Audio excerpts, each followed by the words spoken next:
Welcome to the deep dive. Today, we're digging into some really interesting research you shared with us. That's right. It's a meta-analysis from the Educational Psychology Review. The title's a bit of a mouthful: Relationships Between Experiences of Autonomy and Ill-Being for K-12 Youth. Yeah, but basically it's looking at how feeling in charge, feeling autonomous, connects with how kids and teens are doing, emotionally speaking. Both the good stuff and the not-so-good stuff. hmm Their well-being and their ill-being. Absolutely. And the key here is that it's a meta-analysis. So they're not just reporting on one experiment. Right. They've pulled together a whole bunch of studies. A huge amount, actually. They considered findings from 90 different reports covering, get this, over 700,000 young people. Wow. Okay, so that gives us a pretty solid foundation then. It really does. A real bird's eye view. So for everyone listening, our mission today is basically to unpack that. What are the big findings? How does autonomy link up with well-being for K-12 students? Any surprises? Especially around things like culture, maybe. Exactly. We're going to try and give you the clear, concise rundown, save you wading through all that research yourself. Okay, so where do we start? Probably with the theory behind it all. Good idea. Self-determination theory, right? SDT. Right. SDT suggests we all have these basic psychological needs, like things we need to thrive, psychologically speaking. And autonomy is one of the big ones. That feeling that you're the one calling the shots in your own life, that your actions come from you. Precisely. It's that sense of volition, of self-endorsement of your actions. It helps to think of it like psychological nutrients, maybe. That's a great analogy. Yeah. Yeah. Just like we need vitamins, we need these psychological needs met. So when this autonomy need is met, the researchers call it autonomy need satisfaction, or ANS. Then good things tend to happen.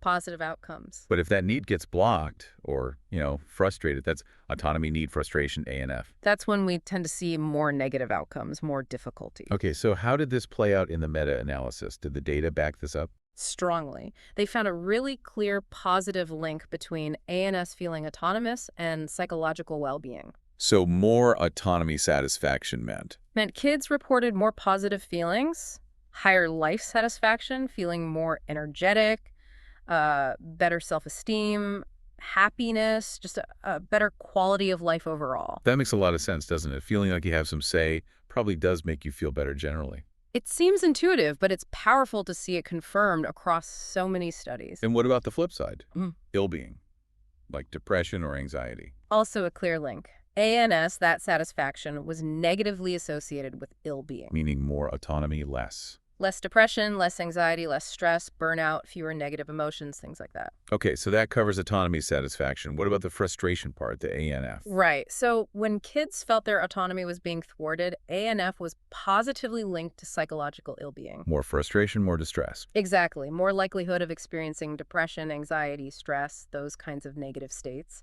And I guess it connects to well-being too. It does. ANF was negatively associated with well-being, so feeling controlled or pressured. It makes it harder to feel happy or satisfied with life. Pretty much. It really paints a picture of autonomy being important from both angles. Satisfying the need boosts good feelings, and frustrating the need fuels bad ones. And the paper mentions something called the dual process model. Ah, yes. That's an interesting point. It suggests that satisfaction and frustration aren't just, opposite ends of one scale. They're distinct things. Kind of. They operate a bit differently. Need satisfaction seems particularly good at promoting well-being. Like actively building it up. Right. Whereas need frustration seems more strongly linked to causing ill-being, driving those negative outcomes. And didn't the analysis find something about the strength of those links? It did, yeah. This was quite interesting. The link between ANS, satisfaction, and well-being was stronger than the link between ANS and ill-being. Yeah. And conversely, the link between ANF, frustration, and ill-being was stronger than the link between ANF and well-being. So let me see if I've got this. Feeling autonomous gives a bigger boost to the good stuff than it reduces the bad stuff. Kind of, yeah. And feeling controlled gives a bigger push towards the bad stuff than it takes away from the good stuff. Huh. That suggests maybe focusing on building autonomy could be really powerful for positive mental health. That's one implication, definitely. And Tackling things that undermine autonomy might be key for preventing distress. Okay, this is all fascinating. But you mentioned culture earlier. This is where I started getting really intrigued. Right, because there's often this assumption that autonomy is mainly a Western individualistic kind of value. Yeah, exactly. So what did this huge meta-analysis find? Does it hold up elsewhere? Well, first off, the basic link does seem to exist across cultures. The need for autonomy seems pretty universal, which fits with SDT. But there's a but, isn't there? There is. The Yeah. strength of the connection varied. And here's the kicker. Go on. The positive link between ANS feeling autonomous and actual well-being was significantly stronger in East Asian countries. Stronger than in places like the US or Canada. Yes. And stronger generally in cultures considered more collectivistic compared to more individualistic ones like North America or Northern Europe. Wow, okay.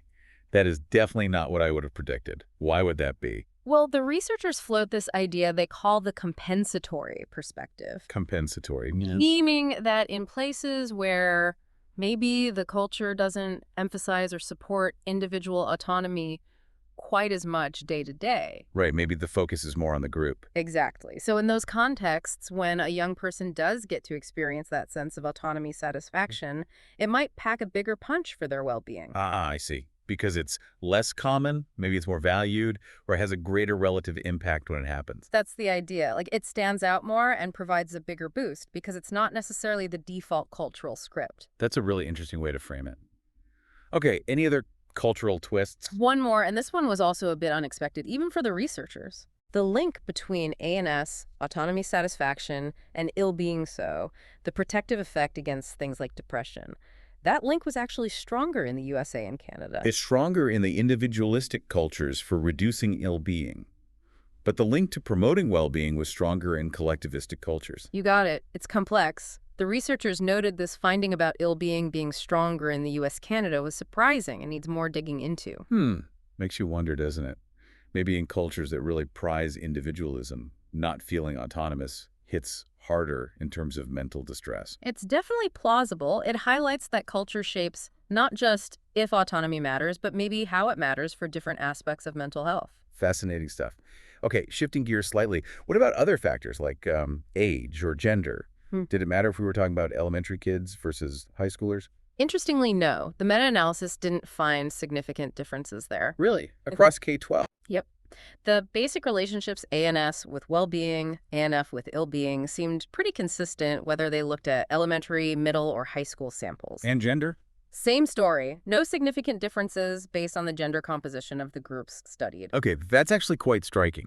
You might think autonomy becomes way more critical in adolescence or differs for boys and girls based on societal stuff. You might, but this large-scale analysis suggests the fundamental need and its links to well-being are pretty consistent across those K-12 years and genders. Good to know.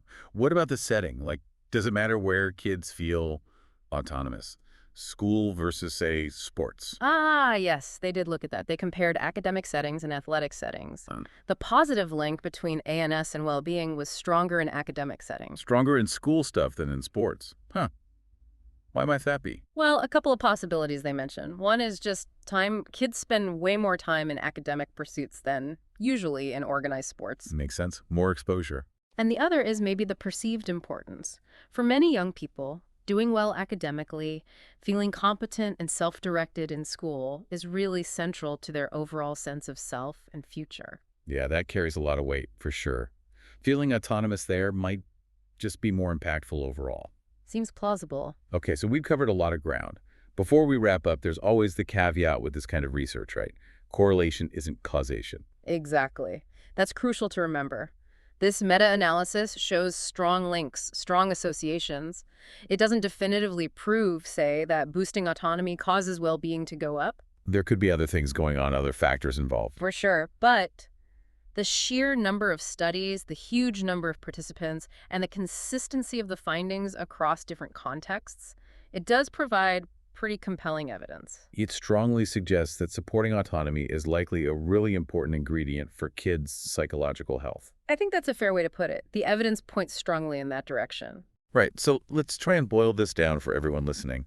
The big picture seems to be, yes, feeling autonomous is really important for kids and teens. Definitely. It connects positively with feeling good happiness, satisfaction, and negatively with feeling bad depression, anxiety. And maybe the most surprising twist is how this plays out across cultures, with the link to well-being potentially being even stronger in more collectivistic societies. That compensatory idea, yeah. It's a It- fascinating finding. But even with those cultural nuances and some differences depending on the setting, like school versus sports, The fundamental importance of autonomy seems to hold true across age groups, genders, and different backgrounds within that K-12 range. it really makes you think, doesn't it? I mean, if fostering this feeling of being the origin of your own actions Hmm. can have such an impact, Yeah. what small shifts could we make? You know, as parents, teachers, coaches, anyone interacting with young people, how could we maybe nudge things to support that sense of agency a bit more? It doesn't necessarily have to be huge changes, perhaps. Right. Just small things that help them feel a bit more ownership. It's a Yeah. powerful idea to mull over, considering what this research suggests. It really is. And hopefully this deep dive gives everyone a solid handle on what this big meta-analysis found without needing to read all 90 reports. Consider it your shortcut to the key insights. And of course, if this has piqued your interest, the original study is out there and there's a whole world of research on self-determination theory to explore. Absolutely. Lots more to discover if you want to go deeper.